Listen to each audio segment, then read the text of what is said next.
Hey mamas, you are listening to the Motherhood is Ghetto podcast. We all know motherhood can be a beautiful thing, but girl, it can also be ghetto. Join me as we discuss some of the best and worst parts of being a mom raising kids, all while trying to figure out this thing called life. This ghetto is a safe space, mamas. So welcome to the hood.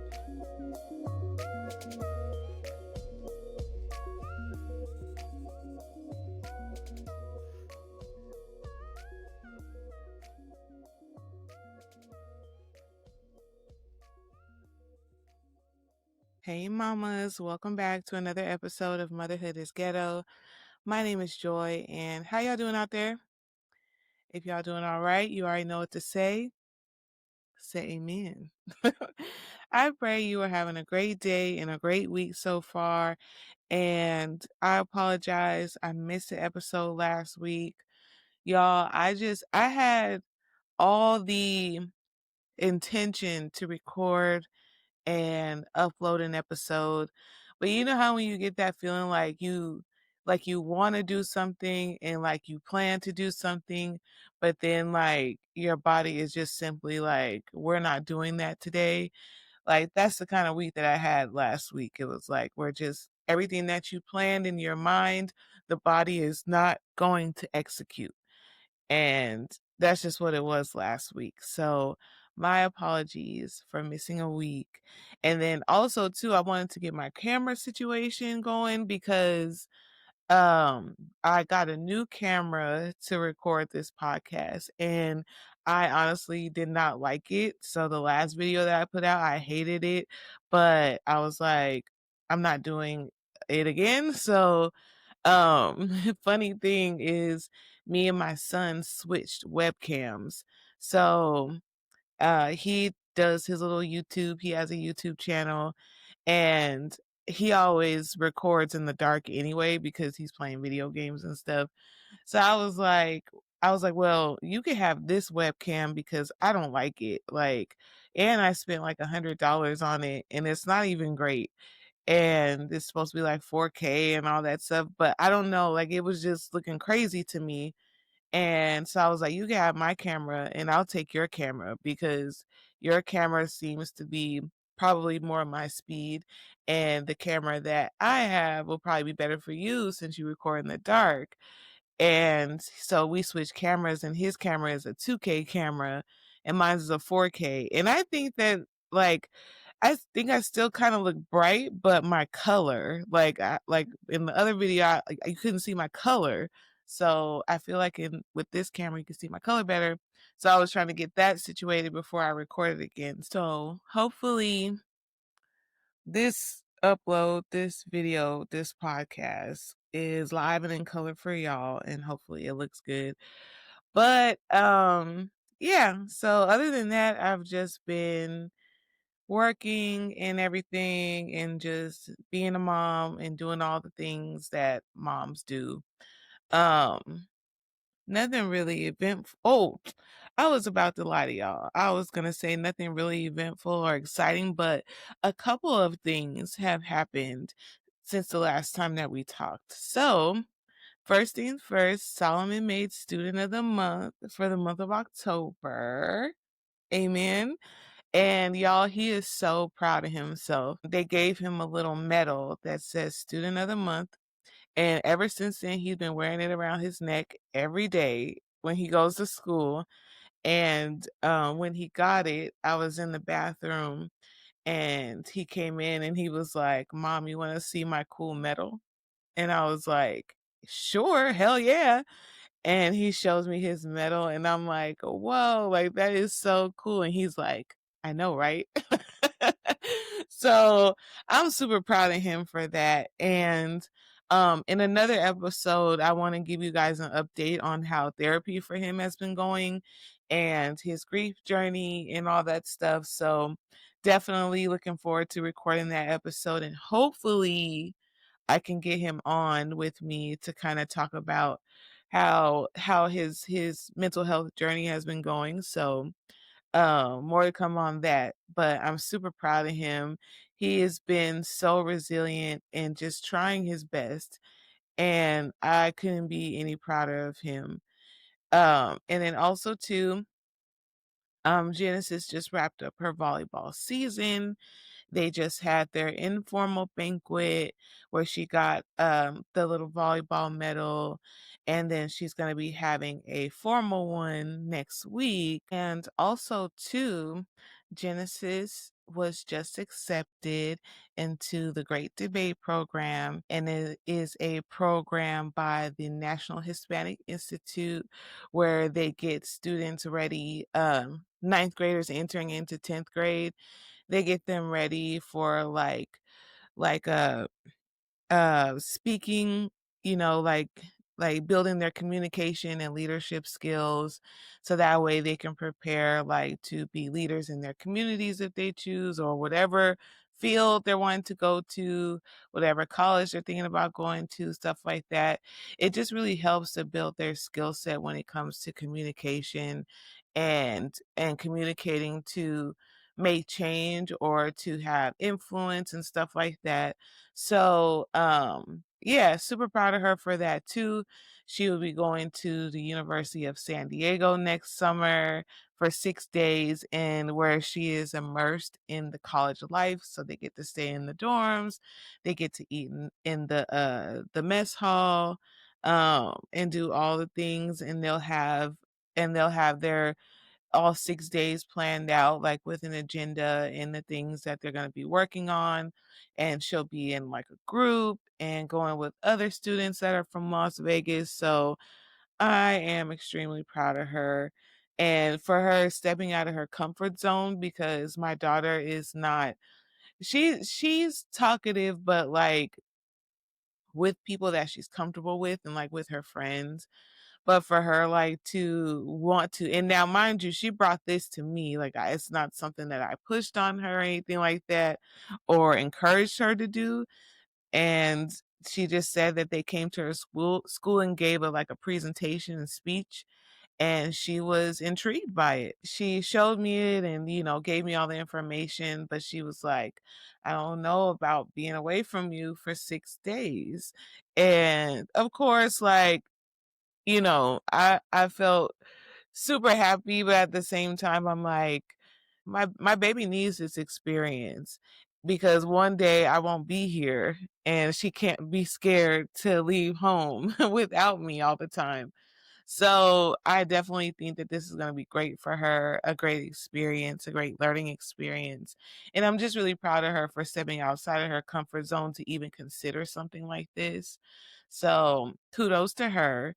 And then my youngest, he is currently trying out for his middle school basketball team. He already completed tryouts earlier this week and he has a second tryout today. So I'm going to be rooting for him. And I really do pray that he makes his team because he has been really like nervous about it because there's a lot of kids trying out. In his words, he said there's 100 kids. And that could very well be true, but you know how sometimes kids exaggerate. But um, yeah, he was really nervous, and then also too, he's a little nervous because some of the kids are bigger than him.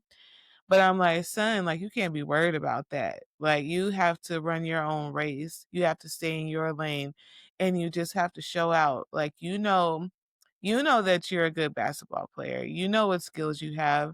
So just make sure to showcase those skills in the best light that you can. And don't be worried about them other boys. Like his thing is like there are some that are taller than him. But there are some kids that are the same height as him. They're just like a little bit bigger as far as like their build.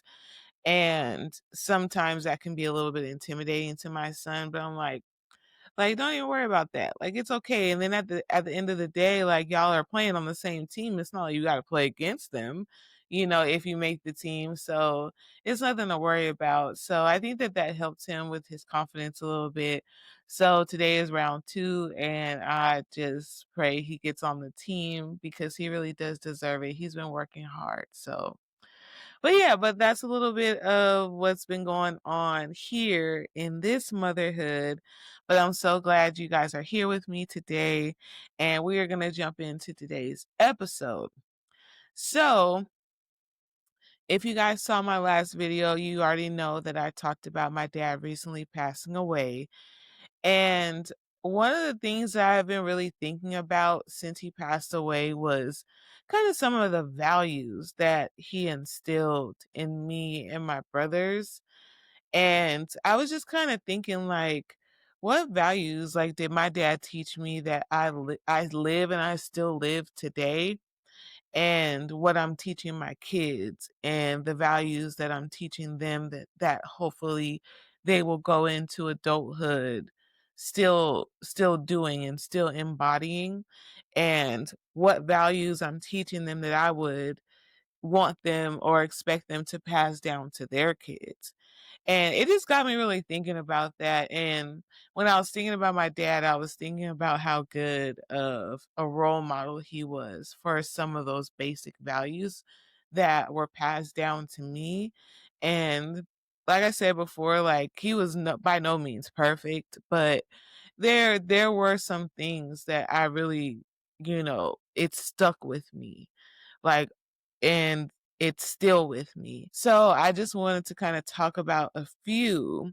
I wrote a few down on a little listy and wanted to go over them and kind of like share how I'm instilling these particular values in my kids.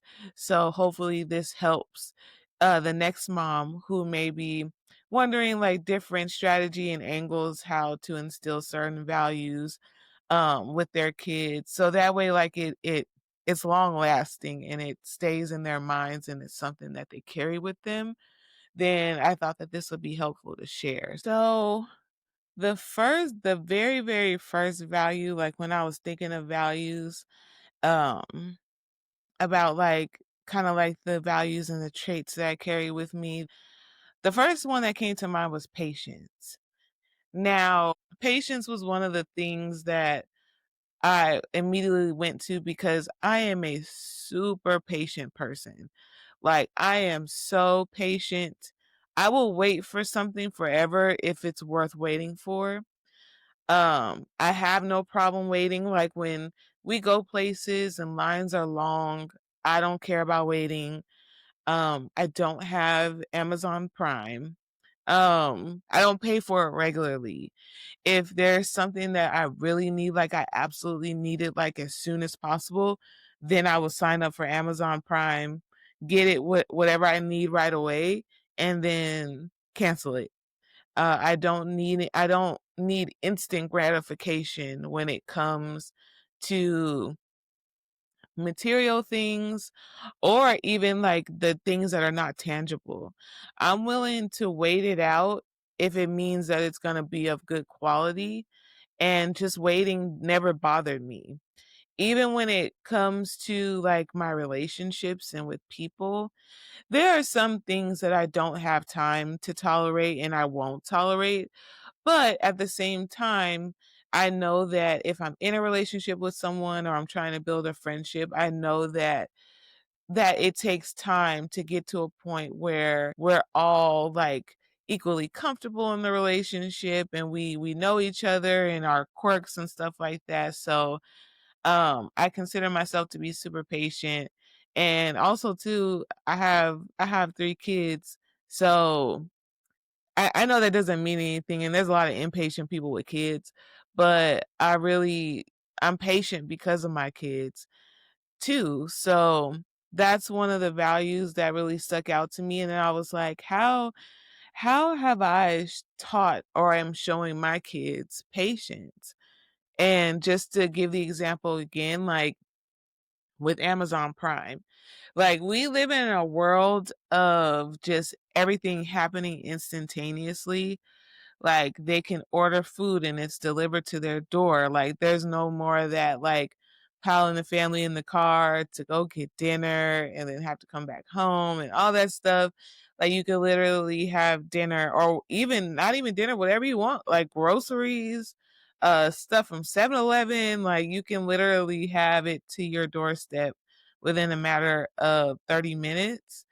um and then with ordering and stuff like that online, you can get something within the hours if you order it in time. And also too, the internet. Like information is literally at their fingertips. If they have a question about something, they can find out the answer immediately by just picking up their smartphone and looking. They have access to news at their fingertips. Whereas back in the day, if the news wasn't on at that time, like you buy a newspaper, like, you know what I'm saying? Like things just took a lot of time back then that just don't take time now.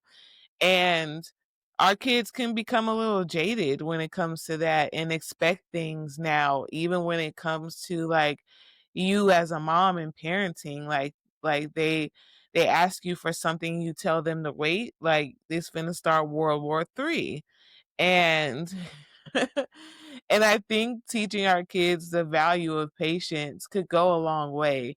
And one of the ways that I model patience to my kids is that I wait.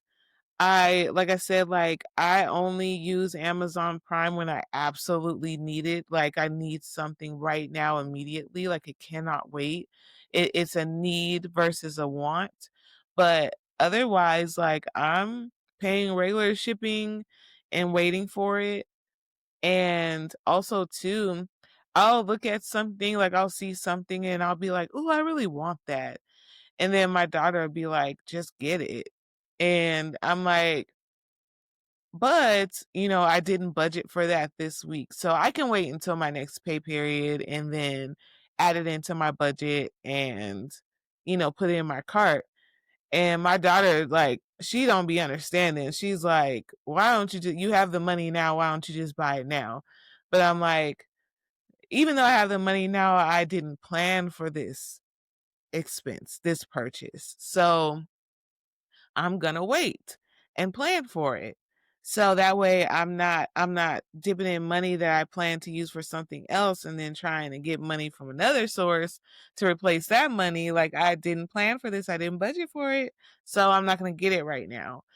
And just another example, our our Disneyland trip. So at the beginning of 2025, I decided I wanted to take my kids to Disneyland for Christmas this year. So I've been saving just specifically for that.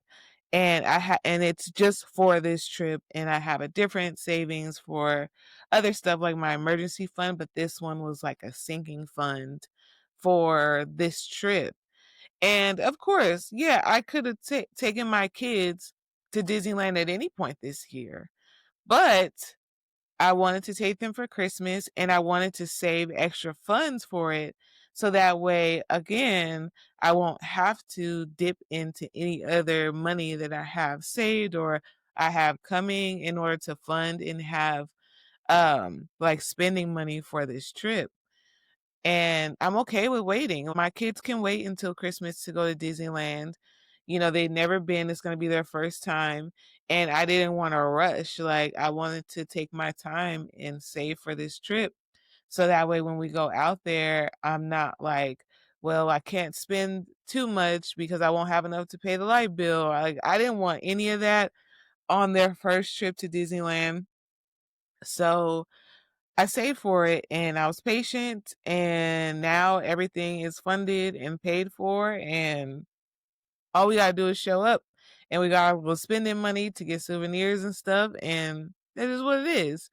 So things like that. And just also too, when they ask me for something like before they get their allowance, and they'll say something like, well, can I get my allowance early so I can get this? And it's like, no, like, you have a set payday for your allowance. So you need to wait till that day and then you can get whatever it is you're trying to get. Now, if you're running into an issue where you simply cannot wait, then you need to learn how to manage your allowance better. So that way you have money left over from when you get your allowance to buy whatever you need throughout the rest of the month instead of just spending it all in one day once you get your allowance.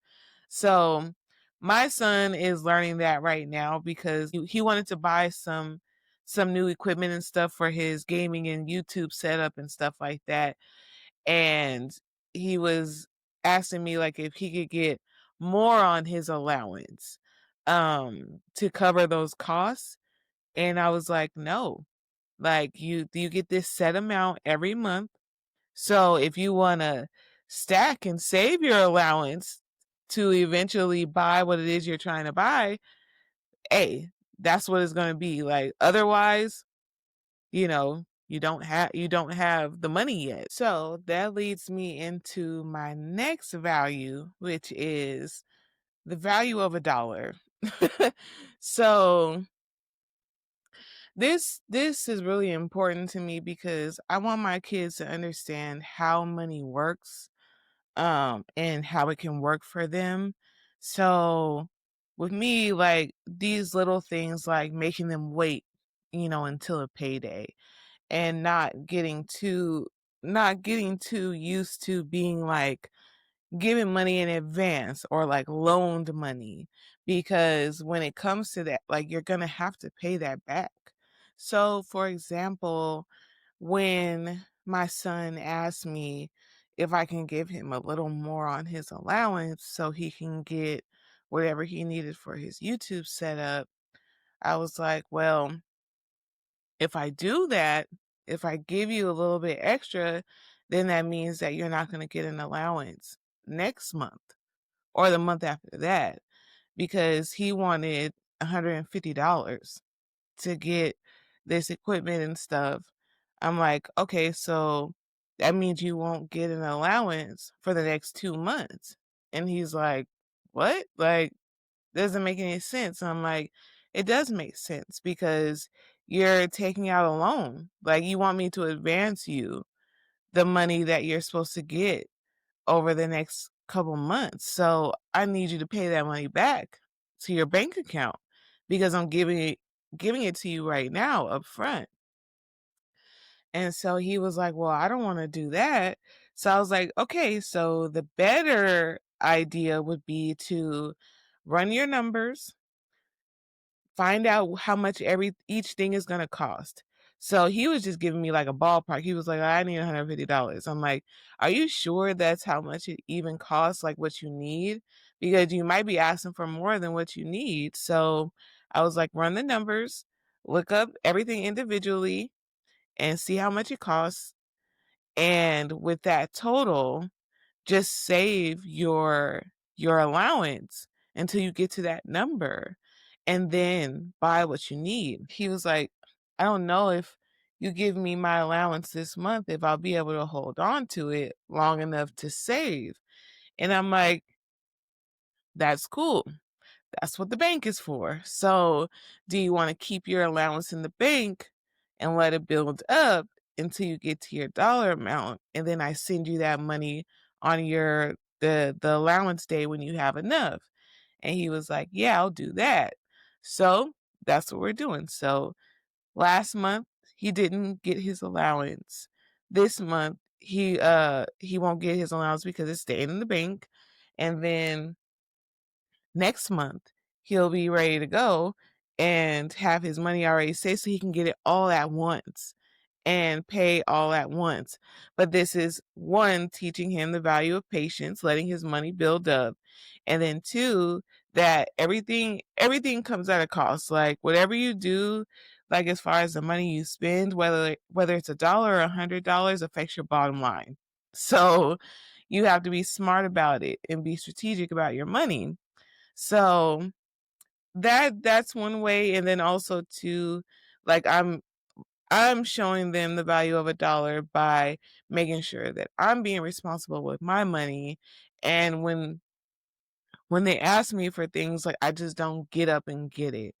And I'm letting them know like, hey, this isn't a part of my plans for spending this month. So you may have to wait on this said thing until included in my bottom line and what I'm going to have left over for the month and all that stuff. So, yeah, and just really like teaching them that there's probably not much that you can find in this world for free. So just expect everything to come at a cost. And also too, like when it comes to buying goods and the cost of things. It's like there's a value and a price on everything. And sometimes you have to take into account the people's time that created this thing or made this thing. You have to consider that.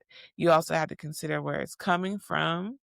So all that stuff. And I think that they're getting it. Of course, like, it's taking them some time, and with more lessons and more experience, they'll come to understand the value of a dollar, and that money just doesn't grow on trees. Like, it actually has to be earned. So they're learning that. They're learning that, I think, in the best way possible, the most healthiest way.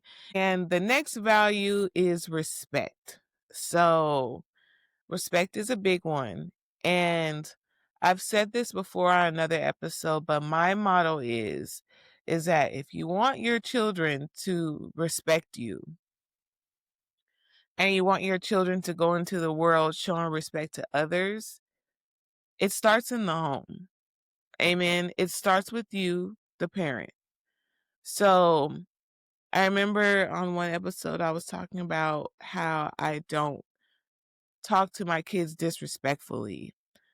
And I don't call them out of their name. I don't cuss them out. I really hardly yell at them. And just to give like a specific example, like in the mornings, like if they're running late or something, I don't holler at them and add more stress to their plate so they go to school stressed out because they just got fussed at, yelled at, and carry that into their day. Like I am very conscious of that, and that's a no-no. Like I do not disrespect my kids because I want the same respect that I give them returned to me. And and as parents, we play a really important part in that. We can't disrespect our kids and then expect them to go out into the world being respectful to others. And also too, we're not modeling what actions and behaviors are becoming of someone who deserves respect. Amen. Because again, like, respect is something that's earned, it's not freely given. No one has to respect you. No. Like, it's their prerogative, but at the same time, it shouldn't affect the way that you carry yourself and the respect that you have for yourself. And I believe that our children won't have enough respect for themselves if we don't show them respect and model what respect looks like. And honestly, like, my kids will clock me if I'm doing something that's not respectful. Like if we're sitting down and we're talking or something, and I accidentally cut one of them off, and they'll be quick to be like, "Mom, that was rude. You just cut me off." I'm like, "Oh, my bad. Like, I'm sorry. I didn't mean to do that." Just the little things like that, to show your kids, like, respect for them. Knocking on their door now, before I get into this point, I know it's gonna ruffle a little bit of feathers. I know it's gonna ruffle some feathers. Or it might not. I don't know. If you're a parent and you're around my age, like, maybe it won't. But for some of us who are raised in households like mine, like that, you live in your parents' house, and, they have full access and full reign to all rooms. So they don't need a knock warrant to come into your room. They can just enter whenever they want. I don't do that with my kids. I do knock on their door before I enter.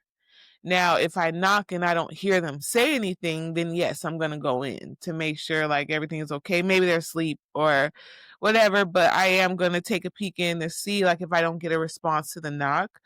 But yeah, like, it's like I said, it starts in the home, and that's another way that I show respect to my kids.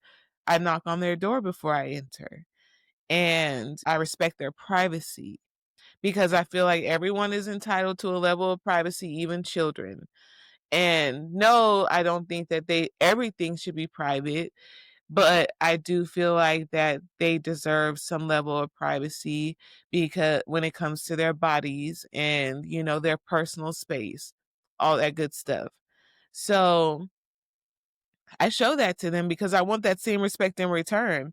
Now, do they always do it for me? Not always, especially my daughter. My daughter, but I feel like that's okay too because me and my mom kind of had that same dynamic where we shared space. Like me and my mom shared a bathroom, so my mom was okay, like if I walked into the bathroom, and she was in the bathroom, that's okay. And I'm okay with my daughter doing that too because I don't have anything to hide. We all got the same parts, so it really doesn't bother me. But I do, respect her privacy, and I knock and I announce myself.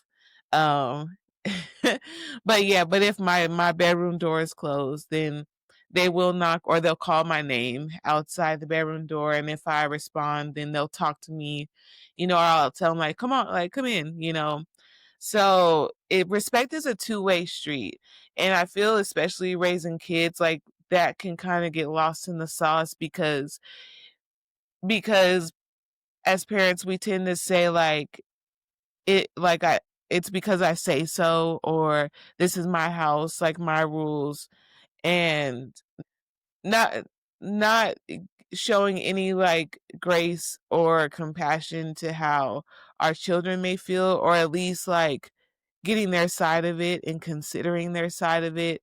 It's just like a my way or the highway type of situation in some households. And if that's how you run your household, then if it works for you, like that's fine. Totally not knocking any way that anyone else is raising their kids or what they're doing in their home. I'm just saying for what I've experienced so far in motherhood, me reciprocating respect to my children has in turn reciprocated respect right back to me. Like my children hold open doors for me. They say excuse me, please, thank you. Like, and those are the things I do for them too. I'm very respectful to my kids, and I have manners towards my kids, and they show it right back to me. So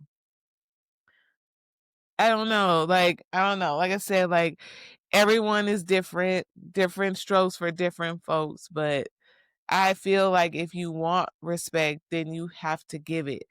And that also means to your children. And lastly, the last value that I want to go over is work ethic. That is something that both of my parents modeled for me, and they probably did it too good. They probably modeled work ethic too good.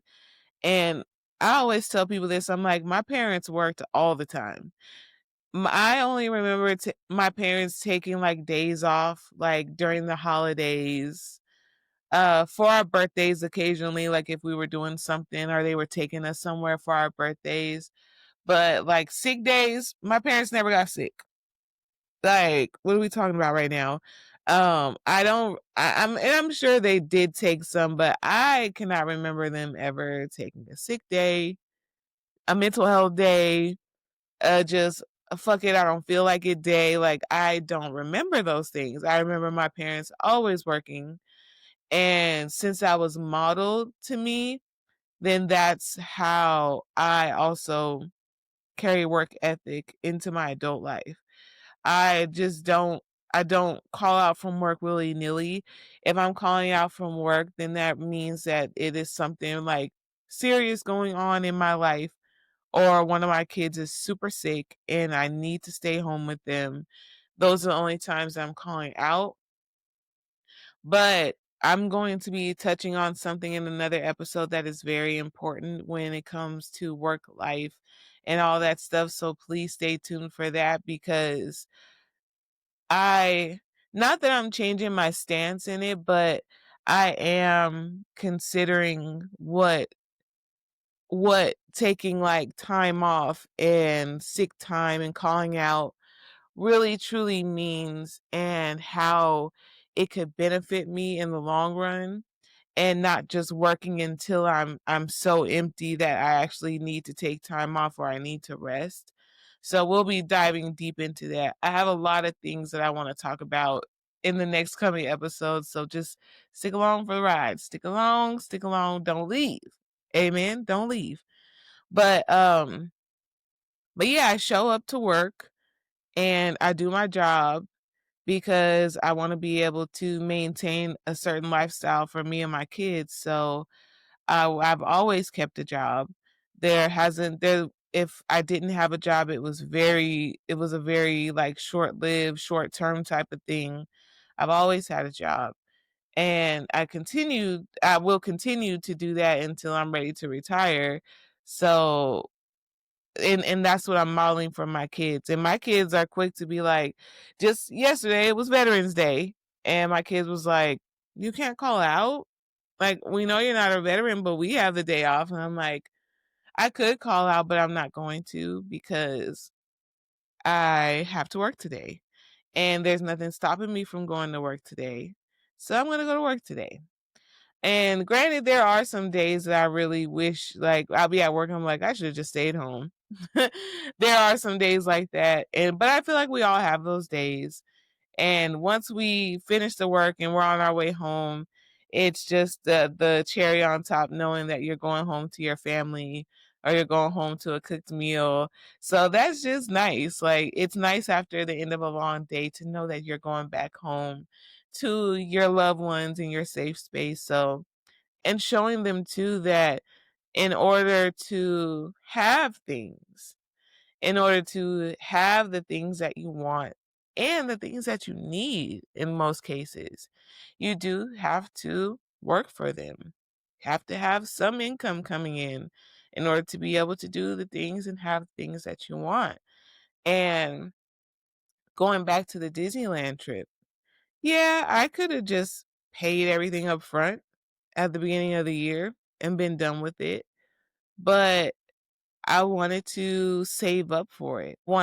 And also too, if I had done that, that would have put me behind and I would have had to play catch up over the months to make up for what I spent at the beginning of the year. And I didn't want to do that. I wanted to save my money until I got all the dollars down to the penny that I needed. And then I wanted to pay. And I couldn't have done that had I not been working and saving money and putting money towards it. So those are the values that I feel like were modeled to me in my childhood. The patience, the respect, the value of a dollar, and the work ethic. And I will say, like, with doubling back, like, to the respect, my parents were very respectful of us. My parents were willing to listen. You know, I wouldn't say that we didn't get yelled at or fussed at, because we did, but I really feel like each of those values were modeled in a way where it stuck with us and it carried with us. And when I came up with the list, I was like, yeah, I'm definitely modeling these values for my kids too. And it's evident and it's I can see it. So I thought that that would be helpful to share. So I'm going to go ahead and land the plane here. Thank you so much for tuning in. And if you thought that this episode was helpful, please do not forget to share it with another mom who you think would find it helpful. Also, don't forget to follow me on Instagram at motherhood_is_ghetto. I post there, I share updates of me and the kids there. Also, if you are not already, please go ahead and follow the show. We are on Spotify and Apple Podcast. So if you listen on either one of those platforms, you can find me, follow the show so that way you're notified when I upload. Also, too, I'm on the YouTube streets. Amen. So if you prefer to listen or watch podcasts on YouTube, I'm also there. Just look up Motherhood is Ghetto. You will see me and you can listen there too. And make sure if you do listen there, don't forget to subscribe. Amen. Trying to get to, well, I don't know if I'll be able to, but trying to get to at least 100 subscribers before the end of the year. And I think that that's doable. So if the spirit moves you to do any of those things, I would greatly appreciate it. Thank you so much for tuning in today. And until next time, mamas. Thank you so much for listening to today's podcast. Don't forget to follow the podcast and share with anyone who you think may enjoy it. And follow me on Instagram at motherhood_ghetto. Also, feel free to DM me if you have any experiences, opinions, or views on motherhood you'd like me to share on the podcast. Until next time, mamas.